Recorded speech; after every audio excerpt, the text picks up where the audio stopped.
Good morning students. कल मैंने आपको व्याकरण का कंप्लीट करवाया था, है ना। आपको थोड़ा थोड़ा सा इसलिए करवाया ताकि आप काम पूरा कर लें। अच्छा, मुझे ये नहीं पता चल रहा कि आप काम कर रहे हैं या नहीं कर रहे हैं, क्योंकि आप लोग कोई काम भेज ही नहीं रहे हैं। केवल एक दो मुझे कुछ बच्चों ने भेजा था, वो भी दो चार बच्चों ने। उसके बाद किसी बच्चे का मेरे पास काम ही नहीं आ रहा। मुझे कैसे पता चले आप काम कर रहे हैं नहीं कर रहे हैं, मुझे नहीं पता। लेकिन जिस दिन हम लोग स्कूल में मिलेंगे, मुझे आपकी कॉपी में काम पूरा करा हुआ होना चाहिए, क्योंकि जब हम आपके साथ मेहनत कर रहे हैं तो आप क्यों नहीं कर पा रहे हैं। पूरा दिन आपके पास है, आपके पास वीडियो पहुंच रहा है, उसको आप एक बार नहीं 2 बार देखें और आप काम करें। कहीं कोई प्रॉब्लम नहीं है। पहले मैंने आपको ब्लैक बोर्ड से पहले मैंने आपको क्वेश्चन आंसर समझाए थे, वो भी मैंने इतनी अच्छी तरह समझाए थे आपको। इवन पेज नंबर भी बताया था आपको, है ना। 2 लेसन कैसे हुआ था कि इस पेज नंबर पे ये आंसर है, और इतना धीरे धीरे, और एक आंसर को 2-3 बार मैंने रिपीट किया है। तो ऐसे में आप लोग कर सकते हैं और खुद भी कर सकते हैं, नहीं तो अपनी मदर की हेल्प आप ले सकते हैं। तो काम तो मुझे पूरा चाहिए, इसलिए आप लोग व्हाट्सएप नंबर मेरा है आपके पास, आप मुझे काम भेजिए। मैं उन बच्चों के नाम नोट कर रही हूँ जिन बच्चों ने मुझे काम दिया है, क्योंकि कॉपी तो मुझे चाहिए होगी जब हम मिलेंगे। आज मैं आपको कविता पढ़ा रही हूँ, क्योंकि आप ये ग्रामर मैंने लेसन ले चुकी हूँ, ग्रामर का शब्द विचार। अब हम एक कविता पढ़ते हैं, उसके बाद हम फिर एक ग्रामर का और लेसन लेंगे, चैप्टर लेंगे। पार्ट 6 है ये, फागुन में सावन। एक कविता है, बहुत खूबसूरत कविता है, बहुत सुंदर कविता है, सुंदर भाव है इसमें। कविता लिखी है शिवमंगल सिंह सुमन जी ने। तो हम सभी सावन की सुंदरता को जानते हैं, तो आप लोग भी जानते हैं सावन। बस अब क्या, आज है ना सावन लग ही चुका।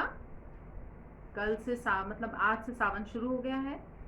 तो हम अपनी सावन की सुंदरता को जानते हैं। सावन के महीने में हमारा वातावरण मनमोहक हो जाता है, क्योंकि इतनी भयंकर गर्मी से सावन के आने से हमें क्या होता है, छुटकारा मिलता है, भीषण गर्मी से छुटकारा मिलता है। पेड़ पौधे जो अभी सूखे सूखे से जान पड़ते हैं, उनमें हरियाली छा जाती है, पेड़ों में कोपलें फूटने लग जाती हैं, मिट्टी की सौंधी सौंधी खुशबू आने लगती है ना। तो एक वातावरण बड़ा मनमोहक सा हो जाता है। जो गर्मी में एक नीरसता सी होती है, वो सावन के आने से मन मयूर की तरह नाच उठता है, और पशु पक्षी सब प्रसन्न दिखाई देते हैं। प्रकृति ऐसा लगता है जैसे झूमने लगी हो, सब में एक जीवन सा आ जाता है, क्योंकि गर्मी में सभी परेशान होते हैं। मतलब गर्मी में तो इतनी भयंकर गर्मी पड़ती है कि जो धूप है वो भी छाया की मांग करती है, छाया चाहती है, इतनी अधिक तपन होती है। तो सावन के महीने में हमारा वातावरण मनमोहक हो जाता है। प्रस्तुत कविता में कवि उन भावनाओं को दर्शाते हैं, जो कविता है इसमें कवि ने उन भावनाओं को दर्शाया है जो फागुन जैसे महीने में अचानक बारिश के आ जाने से उत्पन्न होती है। तो यहाँ पर सावन कब आया है, फागुन। फागुन कौन सा महीना होता है, जब होली आती है ना। वो फागुन के महीने में होली आती है, तो उसके आसपास, होली के आसपास जो बारिश होती है, तो उसको कवि ने क्या कहा है कि फागुन जैसे महीने में अचानक बारिश आ जाने से ऐसा लगता है जैसे कि सावन आ गया हो। कब, फागुन में। बहुत ही खूबसूरत कविता है, शिवमंगल सिंह सुमन जी ने लिखी है। इसका मैं आपको अर्थ बता रही हूँ, अर्थ अच्छी तरह समझिएगा। आज कहाँ से फिर आ पहुंचा फागुन में सावन, सुबह उड़ी थी धूल शाम को घिराए बादल, वासंती रातों में बरसा किन आँखों का जल, पतझड़ की नंगी डालों में पुलक उठा यौवन, आज कहाँ से फिर आ पहुंचा फागुन में सावन। सौंधी सौंधी मिट्टी महकी गमक उठा उफन, बिजली कौंधी आसमान में धरती में सिहरन, होली में कजली गाने को फिर ललचाया मन, आज कहाँ से फिर आ पहुंचा फागुन में सावन। हरियाली का स्वप्न थिरकने लगा पुतलियों में, अलियों का उन्माद की शोखी आई कलियों में, तपन बिना क्या मूल्य तुम्हारा, बिना क्या मूल्य तुम्हारा, जीवन धन रस धन, आज कहाँ से फिर आ पहुंचा फागुन में सावन। ठीक है, तो बच्चों को ये पता होना चाहिए कि सावन कब आता है। अब आषाढ़ है ना, अब आषाढ़ के बाद अब सावन, अभी हमारा आज से ही सावन का महीना शुरू हुआ है। तो सावन का महीना कैसे होता है, बारिश आ जाती है, आसमान बादलों से घिरा रहता है, हल्की हल्की बारिश हमेशा बनी रहती है, कभी तो जोर से आती है, कभी धीरे से आती है। फिर मैंने बताया आपको पेड़ों में हरियाली आ जाती है। अब यहाँ पर होली में बताया कि होली जिस समय होती है फागुन के महीने में, उस समय बारिश जब आ रही है, तो यहाँ पर कवि कह रहे हैं कि आज कहाँ से फिर आ पहुंचा फागुन में सावन, कि अरे भाई ये होली का त्योहार आने वाला है और ऐसे में फागुन के माह में, फागुन में सावन कहाँ से आ गया, क्योंकि बारिश हो रही है। सुबह उड़ी थी धूल शाम को घिराए बादल। अरे सुबह तो धूल उड़ रही थी, क्योंकि जब फागुन में क्या होता है, धूल भरी हवाएं चलने लग जाती हैं। आप देखिएगा अपने स्कूल में भी आपने कभी देखा होगा, तो धूल भरी, तो ऐसे कहने वाले लोग तो ये भी कहते हैं कि अरे प्रकृति भी गुलाल खेल रही है। धूल का किसकी संज्ञा दे दी जाती है, गुलाल की, कि प्रकृति भी गुलाल खेल रही है। तो यहाँ पर क्योंकि धूल उड़ती है, तो यहाँ पर कवि कह रहे हैं कि सुबह उड़ी थी धूल शाम को घिराए बादल। अरे सुबह तो धूल उड़ी थी और शाम को तो बादल घिराए। वासंती रातों में बरसा किन आंखों का जल, क्योंकि उस समय वसंत ऋतु होती है। बोले इस वसंत ऋतु में, ऐसी वसंत की रातों में पता नहीं किन आंखों का जल बरसा है, कौन दुखी है, किसकी आंखों से जल टपक रहा है, किसकी आंखों से आंसू टपक रहे हैं, जो कि ये बूंदों के रूप में बरस रहे हैं। पतझड़ की नंगी डालों में पुलक उठा यौवन, है ना, क्योंकि पतझड़ का समय है, तो पतझड़, उस समय पतझड़ होता है ना, पत्तियां जो है पेड़ों की पत्तियां सब झड़ जाती हैं।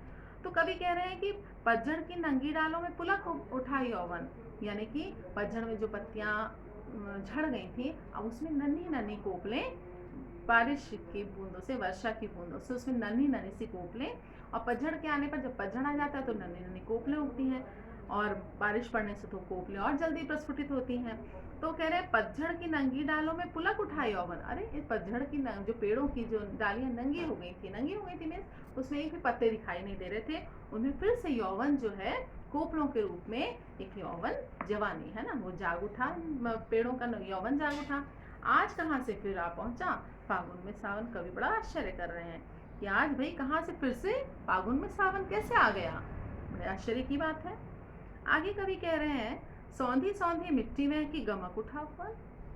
आपको पता है ना, जब आप देखते हैं, जब बारिश की ऋतु शुरू होती है, जब सावन आता है और कभी बरसात आती है गर्मी के बाद, जो पहली बूंदें जब धरती पर पड़ती हैं, कितनी खूबसूरत महक, एक छोटे से नन्हे बच्चे को भी वो सुगंध बहुत अच्छी लगती है ना, सौंधी सौंधी सी मिट्टी की बड़ी अच्छी महक सी आती है। तो कवि यहाँ पर, और तो बहुत बड़े समय के बाद, है ना, क्योंकि कहाँ सावन में बरसा था, अब फागुन आ गया, बीच में आपकी सर्दियां वगैरह आई, कहीं नहीं बरसा। तो कह रहे हैं सौंधी सौंधी मिट्टी में की गमक उठाओपन, कि बूंदे पड़ने से, बारिश के आने से मिट्टी में से कैसी कैसी कैसी खुशबू उड़ रही है, सौंधी सौंधी खुशबू उड़ रही है, और सारा उपवन जो है, बाग बगीचा सब सुगंधित हो गया है मिट्टी की महक से। बिजली कौंधी आसमान में, धरती में सिहरन। जब आसमान में बिजली कौंधती है ना, बिजली चमकती है, तो धरती सिहर जाती है। जब बिजली चमकती है तो हम एकदम से डर जाते हैं कि नहीं डर जाते हैं। तो बिजली कौंधी आसमान में, धरती में सिहरन, बिजली तो कहाँ कौंधी, कहाँ चमकी, आसमान में, और उसकी सिहरन कहाँ आई, धरती पर आई। धरती कांपने लगी, है ना, धरती में कपकपी पैदा हो गई। होली में कजली गाने को फिर ललचाया मन। अच्छा, आपके पीछे शब्दार्थ में ये शब्द, इसका अर्थ गलत दिया हुआ है ना, कजली का अर्थ गलत दिया है। कजली जो है होली के अवसर पर गाया जाने वाला गीत, इसमें इस शब्द का अर्थ ये दिया हुआ है, लेकिन गलत है। कजली जो है होली के अवसर पर नहीं गाया जाता है, कजली गाई जाती है सावन में। कजली कब गाई जाती है, सावन में। और होली में क्या गाया जाता है, फाग। होली में गाया जाता है फाग, और सावन में गाई जाती है कजली। तो कजली यहाँ पर आपके शब्दार्थ में दिया हुआ है कजली का, कि होली के अवसर पर गाया जाने वाला गीत, जबकि ये गलत है। कजली कब गाते हैं, सावन के महीने में। सावन के महीने में कजली गाई जाती है, ठीक है। तो सावन के महीने में गाया जाने वाला गीत क्या है, कजली वाला गीत। तो इसको आप थोड़ा सा, आप इसको ठीक कर लीजिएगा। वैसे मैं शब्दार्थ दिखाऊंगी तो आपको ये बता दूंगी मैं। तो होली में कजली गाने को फिर मन ललचाया मन। तो कवि क्या कह रहे हैं कि होली, अभी तो होली में तो फाग गाया जाना चाहिए, लेकिन वर्षा के आने से, बारिश के आने से ऐसा लग रहा है सावन आ गया है, और होली में, होली के अवसर पर हमें फिर कजली गाने का मन, जैसे कजली में क्या करते, झूले के गीत गाते हैं ना, तो वो सावन के गीत होते हैं। तो बोले होली में फिर से कजली गाने को मन ललचा रहा है। आज कहाँ से फिर आ पहुंचा फागुन में सावन। कवि को बड़ा आश्चर्य हो रहा है, बड़े ऐसे हो रहे हैं कि भाई आज कहाँ से फिर आ पहुंचा फागुन में सावन, फागुन में सावन कहाँ से आ गया। हरियाली का स्वप्न थिरकने लगा पुतलियों में, क्योंकि अभी तो पतझड़ चल रहा है, और ऐसे पतझड़ में सब चारों तरफ गमगीन सा माहौल लगता है, उदास उदास सा लगता है, ठीक है। आप देखते हैं ना, जब मतलब पतझड़ के समय सारी पत्तियां पीली हो के झड़ गई हैं, पेड़ उदास उदास से लगते हैं। और पेड़ों में जब नई कोपलें आती हैं, फूल आते हैं, फल आते हैं, तो पेड़ ऐसा लगता है अरे वाह, फिर से इसमें तो बाहर आ गई है, सावन आ गया है। तो कवि यहाँ पर कह रहे हैं कि हरियाली का स्वप्न थिरकने लगा पुतलियों में। बारिश के आने से जो मतलब हरियाली का एक स्वप्न हमारी पुतलियों में फिर से थिरकने लगा। मतलब अब फिर हम ये स्वप्न देखने लगे हैं कि अब फिर से हरियाली छा जाएगी। अलियों का उन्माद की शोखी आई कलियों में। और जो भौरे हैं वो फूलों पर मतलब उनका उन्माद, उनका शोर, प्रसन्नता से वो उन्माद कर रहे हैं, खुशी से वो गीत गा रहे हैं, शोर कर रहे हैं। तो भौरों का शोर गुंजन सुनाई दे रहा है। और जो कलियां हैं, कलियां चटकने लगी, मतलब कलियां जो है वो फूलों में बदलने लगी, उनमें शोखी आ गई। और कलियां कैसे होने लगी? पुष्पित होने लगी। तपन बिना क्या मूल्य तुम्हारा, जीवन था रसधन। तो यहाँ पर कवि कह रहे हैं कि सावन के आने से ही हमें तपन का मूल्य पता चलता है। जब सावन, तपन बिना क्या मूल्य तुम्हारा, मतलब वो कह रहे हैं कि अगर ये गर्मी नहीं होती तो हमें सावन की वैल्यू नहीं होती। तो तपन बिना मतलब तपने का भाव है। तपन में किसका भाव है? तपने का भाव। कि तपने की अभी हम गर्मी से परेशान हो रहे हैं, इसलिए हमें सावन याद आ रहा है, इसलिए हमें सावन का महत्व समझ में आ रहा है, हमें सावन का मूल्य समझ में आ रहा है। अभी देखो, अब मतलब एक ठंड है ना, ठंड के बाद पतझड़ का मौसम आ जाता है, थोड़ी सी गर्मियाँ शुरू हो जाती हैं, है ना। होली के समय थोड़ी थोड़ी गर्मी शुरू होने लगती है, कई बार हम परेशान भी हो जाते हैं। तो उसमें जब बूंदें बरसती हैं तो हमारा मन प्रसन्न होने लगता है, और जो हल्का सा गर्मी हम महसूस करने लगते हैं, तो उसमें क्या होता है, जब उस समय जब बरसता है, बूंदें बरसती हैं, पानी बरसता है, मेघ बरसते हैं, तो हमें उस तपन का भाव, तपन का मूल्य समझ में आने लग जाता है। मतलब उस तपने से ही हमें सावन का मूल्य समझ में आता है। जीवन धन रसधन, यानी कि जब फागुन में क्या बोलते सावन आ जाता है, तो हमें जीवन में, हमारे जीवन में भी क्या आ जाता है, एक माधुर्य आ जाता है ना। हमें अपना जीवन धन के समान लगने लगता है, और हमारे जीवन में एक माधुर्य आ जाता है। क्योंकि पतझड़ में क्या होता है, सब गमगीन पेड़ पौधे, सब पत्तियां चारों तरफ देखते हैं, तो सब पतझड़ का माहौल रहता है। एक ऐसा लगता है, गमगीन सा लगता है, बहुत ऐसा लगता है जीवन बहुत नीरस हो गया है धीरे धीरे। और सावन में क्या होता है, सावन बरसात बरस रही है, हमारा मन करता है हमारे पकौड़े बनाए, ये व्यंजन बनाए, वो व्यंजन बनाए, चलो आज पिकनिक के लिए चलते हैं। तो सब में प्रकृति भी खुश होती है, मोर नाचने लगते हैं, पक्षी चहचहाने लगते हैं, है ना। चारों तरफ हरियाली छा जाती है, विभिन्न तरीके के नए नए पक्षी अपन को देखने के लिए मिलने लगते हैं, नए नए जीव धरती के अंदर जो है वो बाहर आ जाते हैं।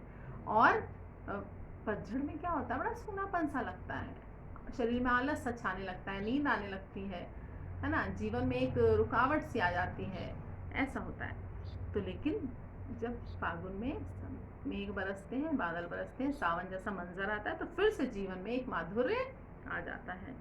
आज कहाँ से फिर आप पहुंचा सावन में, फागुन में सावन। कभी कह रहे हैं अरे भाई, ऐसा मंजर देख करके वो कह रहे हैं आज कहाँ से फिर आप पहुंचा फागुन में, सावन तो कभी आता ही नहीं, बारिश तो कभी आती नहीं, लेकिन आज ये कहाँ से फिर से आ गई।